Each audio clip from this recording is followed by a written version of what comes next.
wonderful to see all of you here today, the first day of Kartik.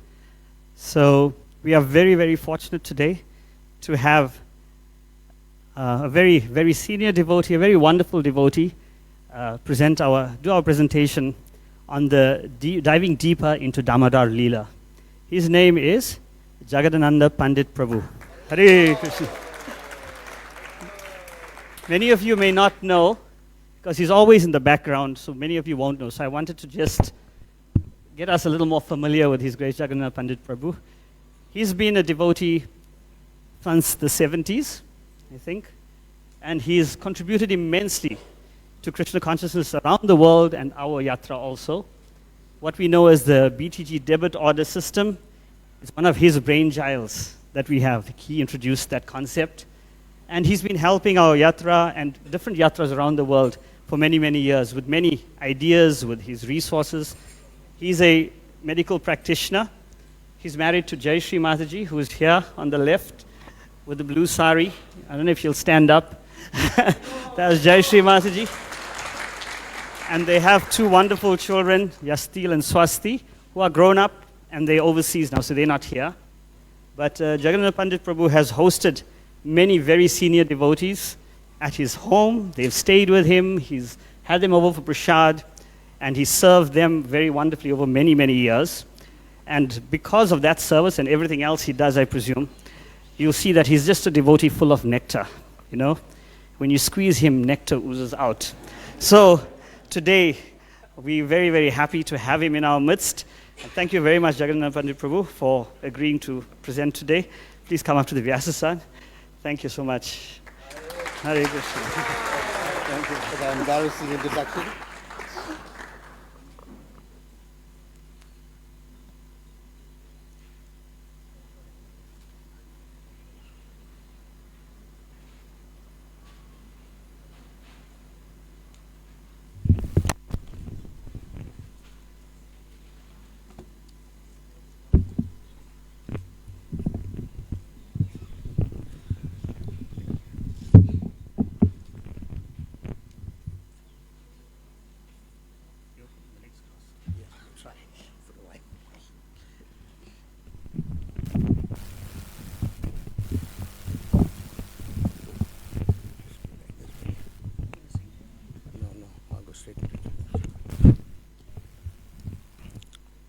So, Hare Krishna, dear devotees.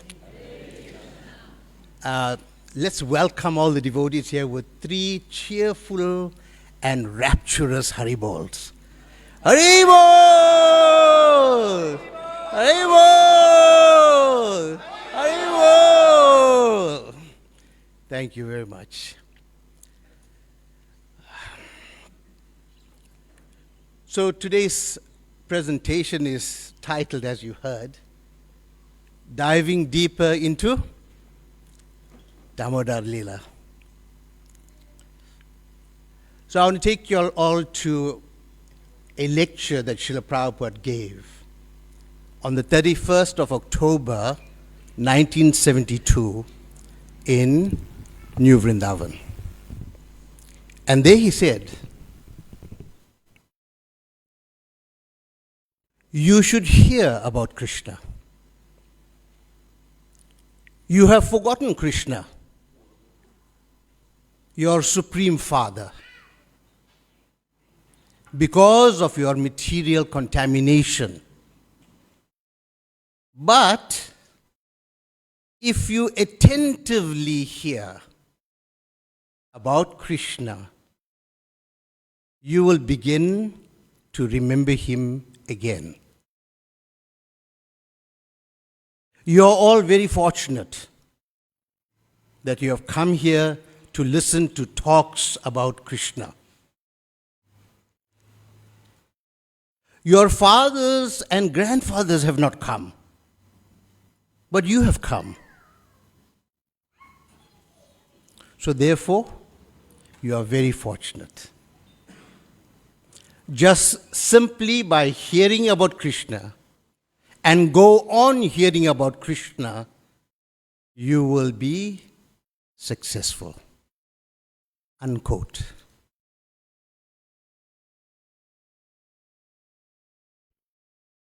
We are all assembled here today in this wonderful, pristine mandir, which is known as what else? Yes, please. The full name is Shri Shri Radha Radhanath Temple of. Yes. Don't leave the last part out of our name. Very important. Because we come here to remove our misgivings, to clarify what is the process and how to attain the spiritual reality. So with those few words of introduction, let us go into the subject matter of today. Narayanam namaskritya narancheva narottamam devim saraswatim vyasam tato jayat udhirayet nashtaprayeshu abhadreshu nityam bhagavata sevaya bhagavati uttama shloke bhaktir bhavatir naishtaki. Grantaraj Srimad Bhagavatam ki. So we have selected for today's meditation text number 45 from the 8th chapter of the 10th canto. So 10:8:45. And this chapter is called Lord Krishna Shows His Universal Form.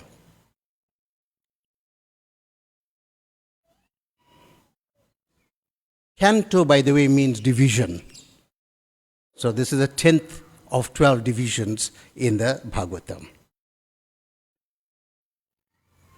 Traya chopanishad bhischa sankhya yogascha satvatahe upagyamana mahatmyam harim samanyata atmajam. The translation by His Divine Grace, A.C. Bhaktivedanta Swami Srila Prabhupada. The glories of the Supreme Personality of Godhead are studied through the three Vedas, the Upanishads, the literature of Sankhya Yoga, and other Vaishnava literatures. Yet, Mother Yashoda considered that Supreme Person her ordinary child. The purport consists of 3 paragraphs. And amongst your other meditations on this purport, I would humbly request you that at the end of each paragraph, Srila Prabhupada draws a conclusive statement. So he'll make he'll say a few things, and then at the end of each paragraph, there's some conclusion. So please pay careful attention to each paragraph, and I'll let you know. We normally don't do this, it's projected, but I'll let you know when each paragraph finishes, right? As I read it. So the purport by His Divine Grace.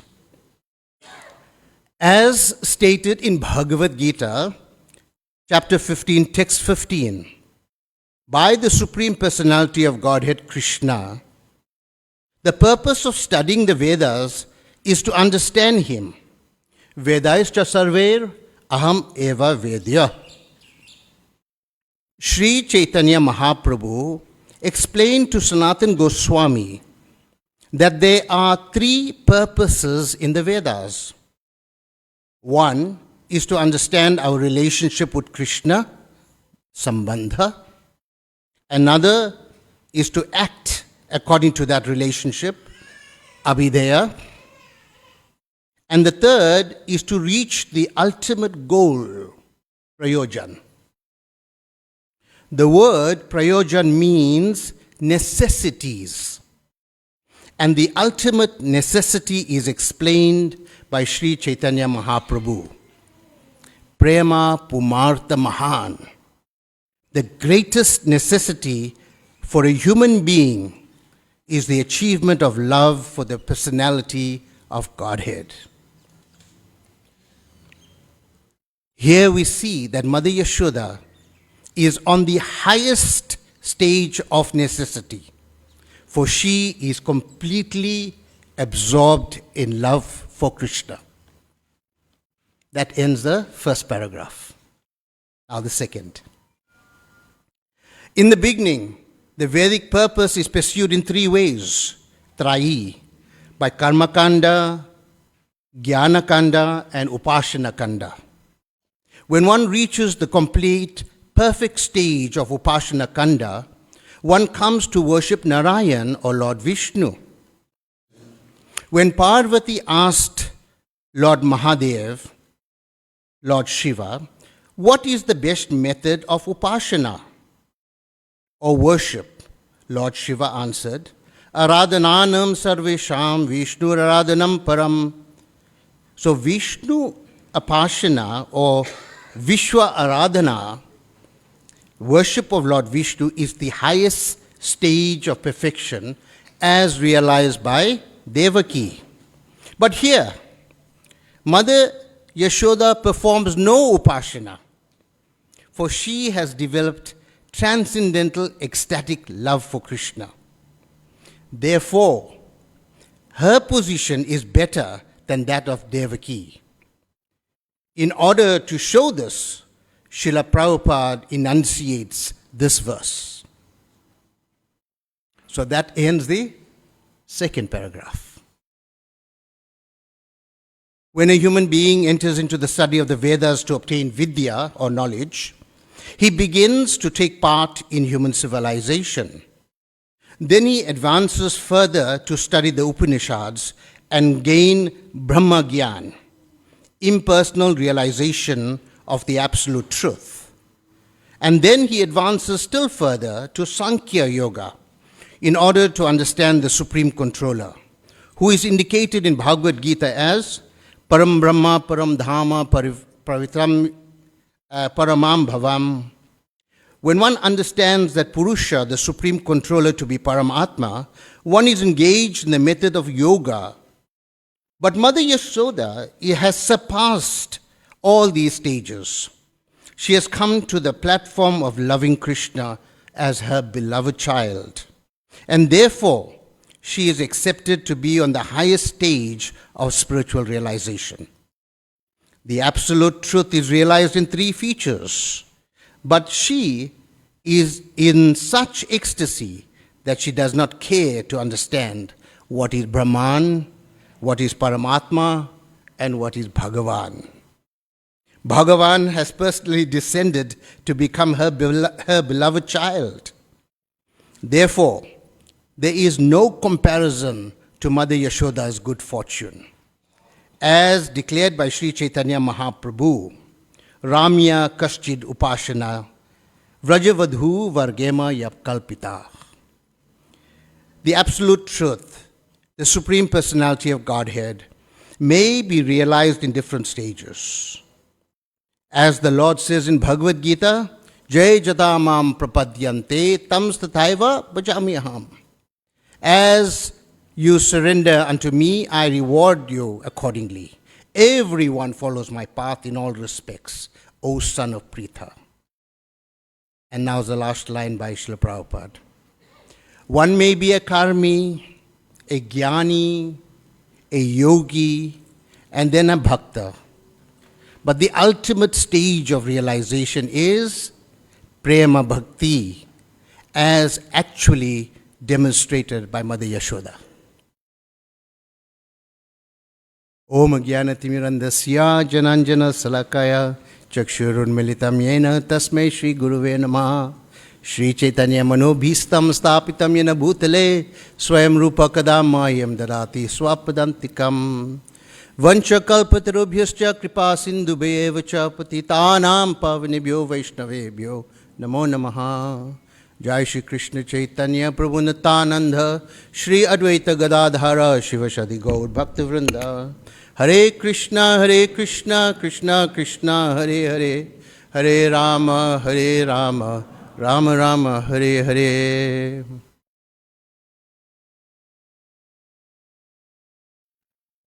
So as Krishna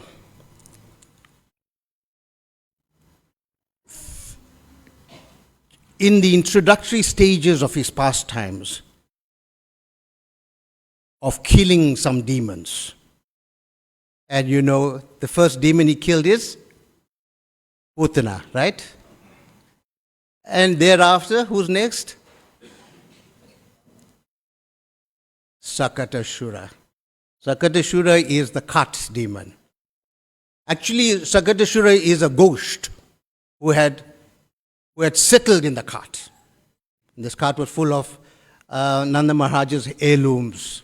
So when Krishna's lotus feet touched the cart, when he was just 1 month old, the entire cart crumbled and the demon got liberated. And we see how that Sukadeva Goswami, in utter disgust, could not even mention Putana's name when he describes her. Aho bakiyam stanakala kutam. And when Uddhav had heard this verse, Uddhav was in raptures. He was thinking, wow, how merciful is our Lord. How merciful is Krishna. That here, this unchaste witch had smeared her breast with the most potent poison known at that time, which is Kalkut, the poison that comes from the king cobra. 1 drop of which is enough to kill a fully grown elephant. And yet, Krishna sucked her breast and rewarded her with an eternal position in Golok Vrindavan as his nurse. What kind of personality is this, Krishna? He couldn't understand, he couldn't believe what he was hearing. And thereafter, we have the next demon that goes is Trinavarta, the whirlwind demon, who snatched baby Krishna and thought, and they were all sent by Kamsa, by the way, and thought that, we'll go up miles high in the sky and drop this baby from a great height. So the baby would land with such great force that will be its end. So when Krishna had wound up some of these demons, he was thinking, I want to show some love to some of my associates. And I also want to attract the conditioned living entities. Remember, the main reason that Krishna appears in this mortal sphere is to attract the conditioned souls. Other reasons are external.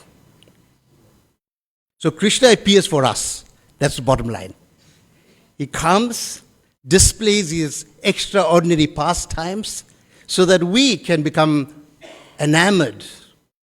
We can become hypnotized. We can become mesmerized and then become attracted to him. So, at the behest of Balaramji, my apologies. At the behest of Balaram, his elder brother, who is older than him by how much? A little more than 1 year. Krishna abandons his pastimes of lying in a cot, and he begins to move onto his sides.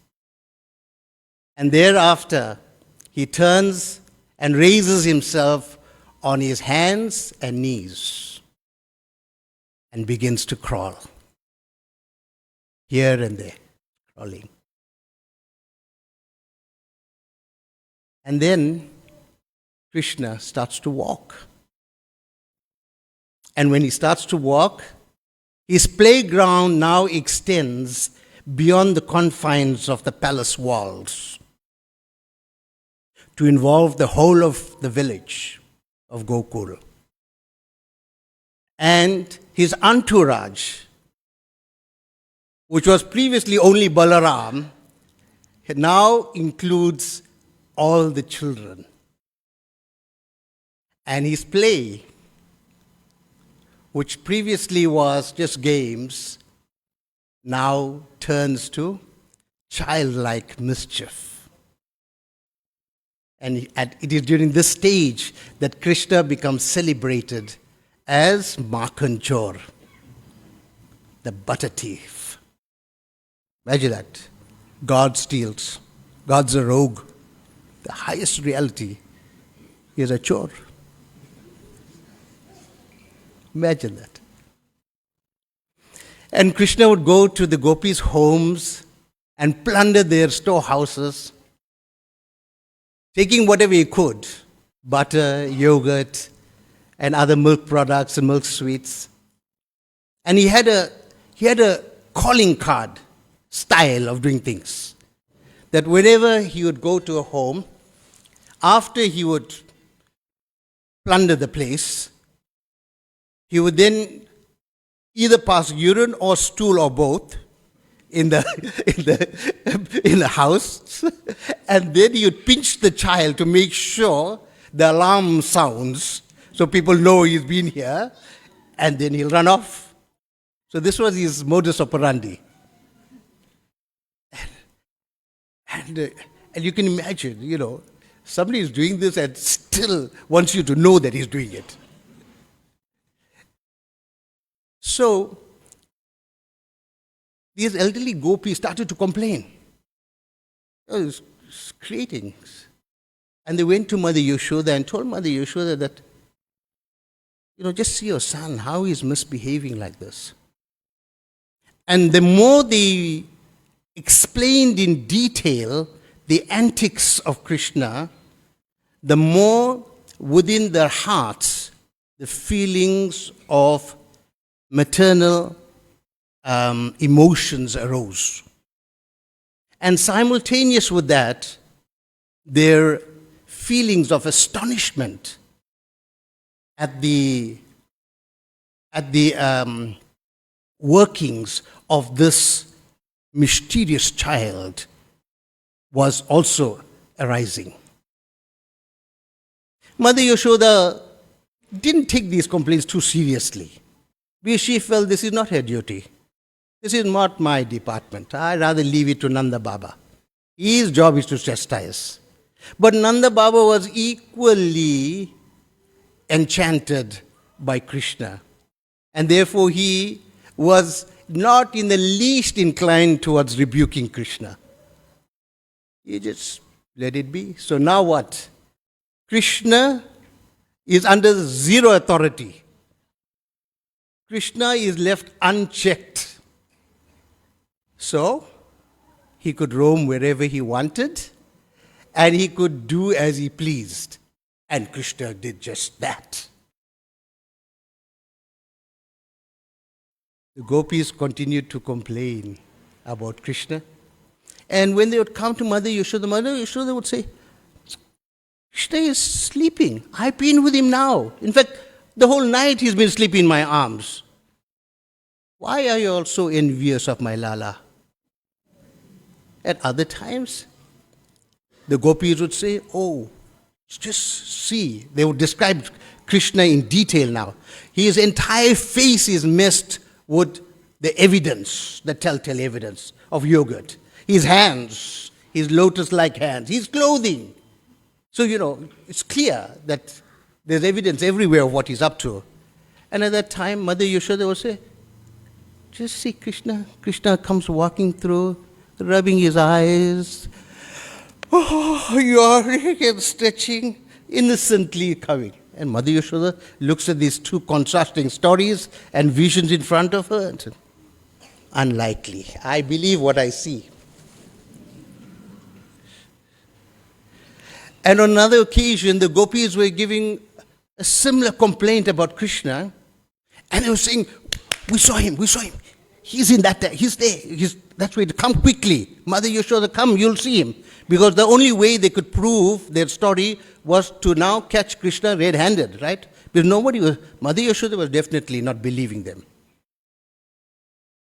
And at that particular time, in the far off distance, in the opposite direction, Krishna is walking and coming.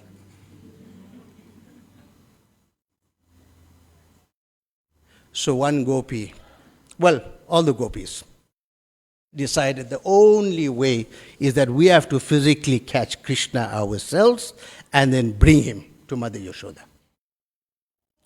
So they laid a plan, all of them. How are we going to catch this boy? So they, at night, they laid in wait. They didn't sleep, because normally they were sleeping. So in all their homes, they stayed awake. So one lucky gopi, her name is Chintamani, she caught Krishna by his hand, by his wrist.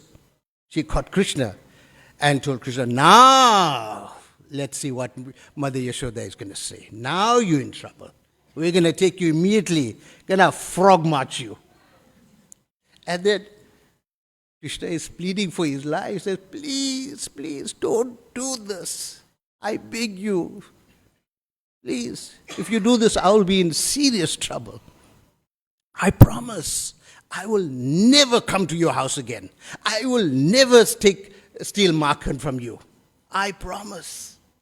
And then Krishna, this gopi says, you know, Krishna, you have embarrassed all of us so much that Mother Yashoda thinks that we have become so envious of you that we are concocting all these stories about what you're doing. You know, it's just not me only, but so many gopis are in the same fate.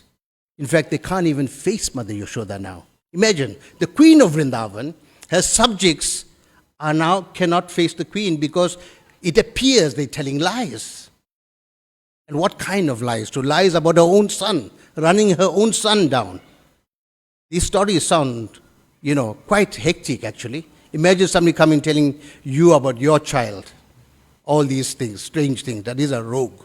It's coming to our house, smashing the pot clean, passing stool and urine on our balconies, house, pinching the child, poor child, innocent child, and then running away. So these kind of stories were being repeated. So Mother Chintamani says, no, this time I can't let you go. Krishna is being, it says, please don't do this. So she carries the young Krishna. Krishna is now about 3 years old. Remember this, right? So she carries Krishna, places him on her shoulders, and with her elbows, the back of the elbows, she tucks him against his shin. So Krishna can't escape. He can't get out of that position. She's holding both his wrists with both her hands, and she got her elbows tucking his shins in towards the sides of her body. She brings him, and she is, you know, that famous, like how the devotees dance. She is coming in that pose and saying, Yashoda Rani, Yashoda Rani, hey Yashoda Rani, come quickly. And Yashoda says, what's the commotion? You know, what's a big deal? And everybody gathers there. And at that time, she said, just see, for so long you were thinking that we are lying to you. But today I brought you the foolproof evidence. Krishna, your son. And at that time, Mother Yashoda says, what are you talking, Chintamani? What are you speaking? Just see who you brought. And she put the child down and sees Krishna.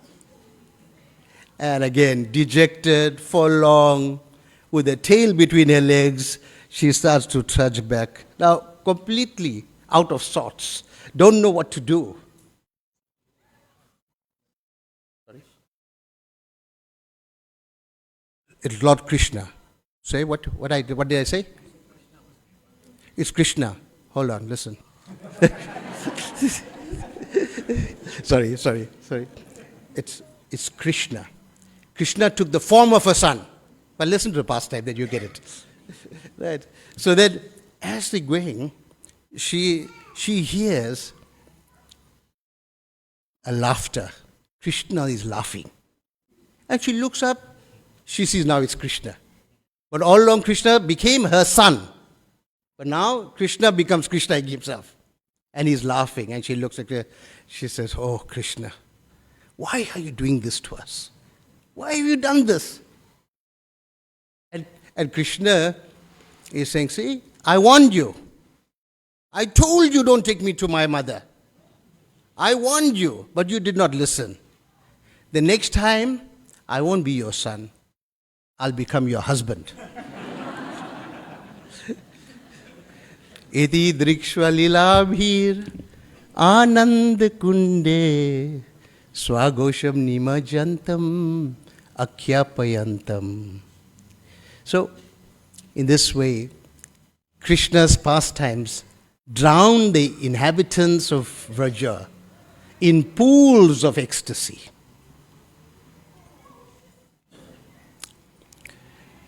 Krishna is celebrated as Bhakta Vatsalya. Of all his qualities, of all his attributes, this is the crown jewel of everything.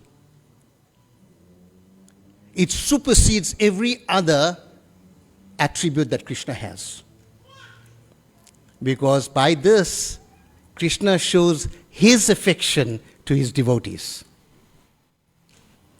And even whenever pastimes are displaying aspects like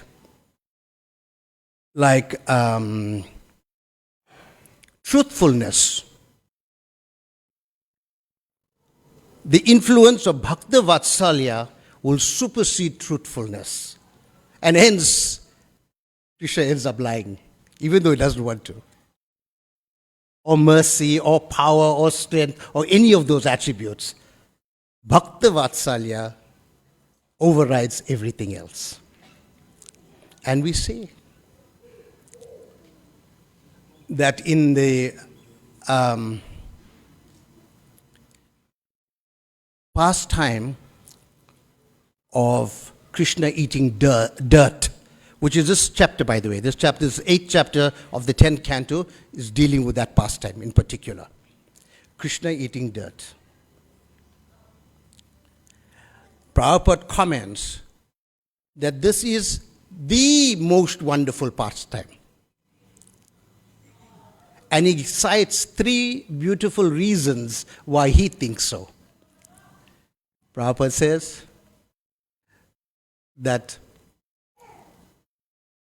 Mother Yashoda's love for Krishna is so pure, so keval, and so deep that there is no room for any divinity to enter.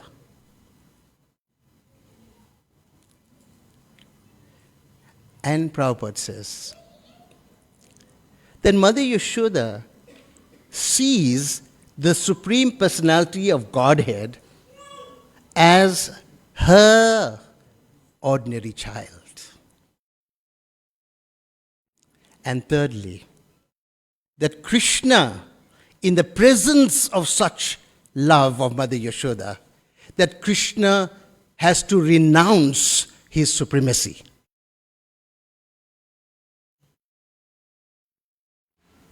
Sukadeva Goswami could not hide his admiration of Mother Yashoda. So, he sat up in his Vyasasana. He leaned forward and then uttered today's famous verse. We'll say it again. Traya Chopanishadbhischa Sankhya Yogescha Satvate Upagyamanam Mahatmyam Harim Samanya Tat Atmajam. The glories of the Supreme Personality of Godhead are studied through the 3 Vedas, the Upanishads, the literature of Sankhya Yoga, and other Vaishnava literatures. Yet, Mother Yashoda considered that Supreme Person her ordinary child. The 10th canto of the Srimad Bhagavatam is considered the most important of all the cantos, of all the 12 cantos. And especially the first 49 chapters of the 10th canto, which deals exclusively with Krishna's Vrindavan pastimes. But in the entire 18,000 shlokas of the Bhagavatam, the 335 chapters that are there, the 12 cantos, this verse, chapter 10, text 8, canto 10, chapter 8, text number 45, is the Paribhasha Sutra. That means it is the key verse. It is like the lamp that illuminates a dark room. That a person will see the entire text in the context of this particular shlok. So entire Bhagavatam is to be understood only through the eyes of this shloka. Just see what it is. Different scriptures have different Paribhasha sutras, and you may know some of them, right? But this in particular is the crown jewel of the entire Bhagavatam.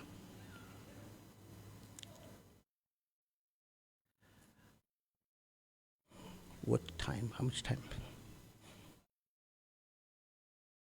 Whilst fruitive workers,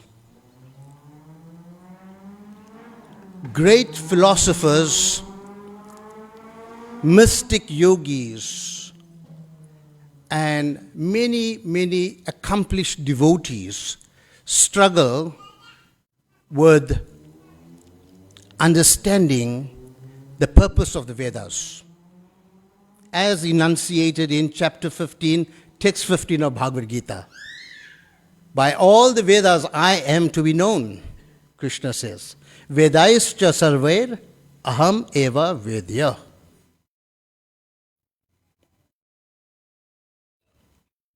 Yet, Mother Yashoda considers this Supreme Personality of Godhead to be her ordinary son.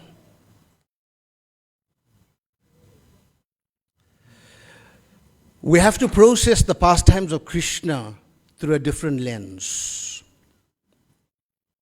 The Vrajabasis, headed by Mother Yashoda, never see Krishna as the Supreme Personality of Godhead at all. Whenever something extraordinary happens, whenever any of the Supreme Personality's potencies manifest within a pastime, they simply see it as the work of Narayan, or it's the result of their past piety. Such is their purity.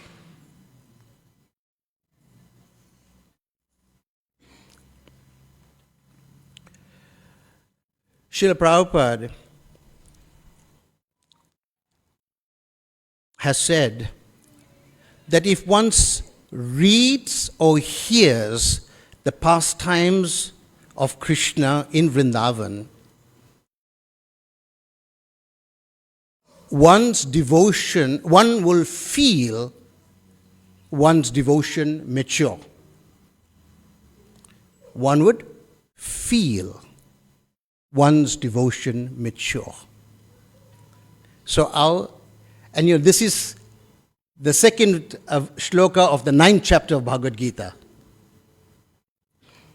Pratiyaksha avagamam dharmyam, where we understand the supreme absolute truth and the spiritual reality through direct perception. You see it, you feel it, you will know it. Just like when you taste a nice rasgulla, you know what it is. You know, nobody has to describe it for you. In a similar way, we would receive this mercy. In the 51st purport of the same chapter, so it's chapter 10, Canto 10, chapter 8, text 51, in the purport, Prabhupada says that to those who follow the activities of Vrindavan, they will develop devotional service in the highest perfection. Purport of text 51. Go and see it. Amazing. Srila Prabhupada was so keen for every one of us to make spiritual advancement that he has left us with the greatest gift of all. Now, when you think that Prabhupada has done so much, right? What would be the greatest gift? He has left the greatest gift, which is to open the doors to Vrindavan for each and every one of us. It's available.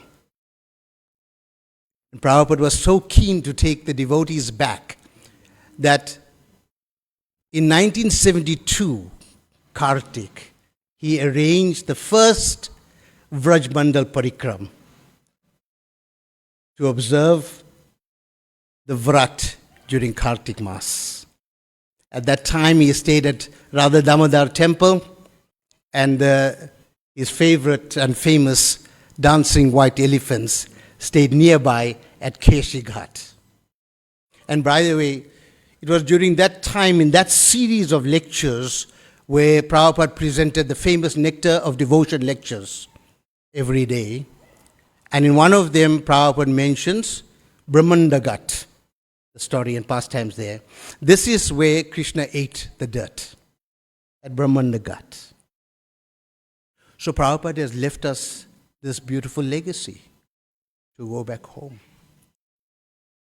We can see that Prabhupada was so anxious for us to hear about Krishna and Krishna's pastimes that in 1972, he presented and published the Krishna book, which is the summary study of the entire 10th canto of the Bhagavatam. This Krishna book appeared many, many years before the Bhagavatam was complete. Before even the 10th canto of the Bhagavatam was complete. Such is Prabhupada's desire for us to dive deeper into the pastimes of Lord Krishna.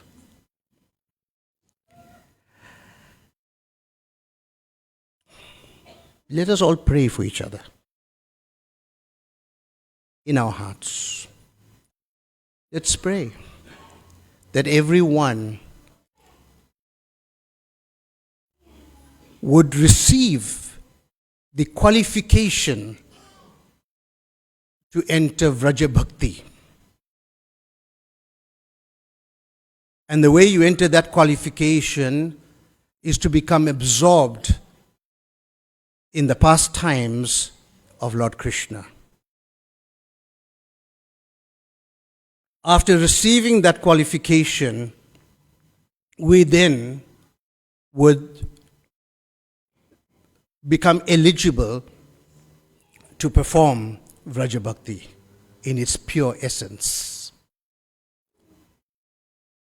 I know that this is, for most of us struggling sadhakas, we are on the sadhana bhakti platform and we are, dealing with the minutiae of just trying to get the basic things done.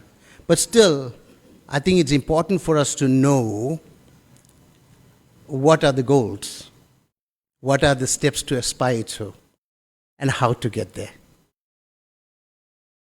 His Divine Grace A.C. Bhaktivedanta Swami Srila Prabhupada ki jai. Grantharaj Srimad Bhagavatam ki jai. This most auspicious month of Kartik ki jai. Damodara lila ki jai.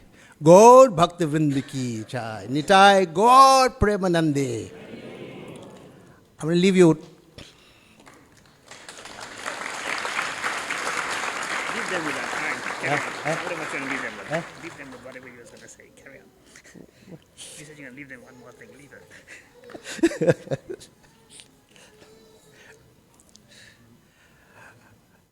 Okay.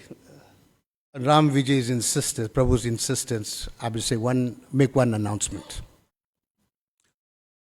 Next Sunday at New Jagannath Puri Mandir, we will continue the next part of this meditation, which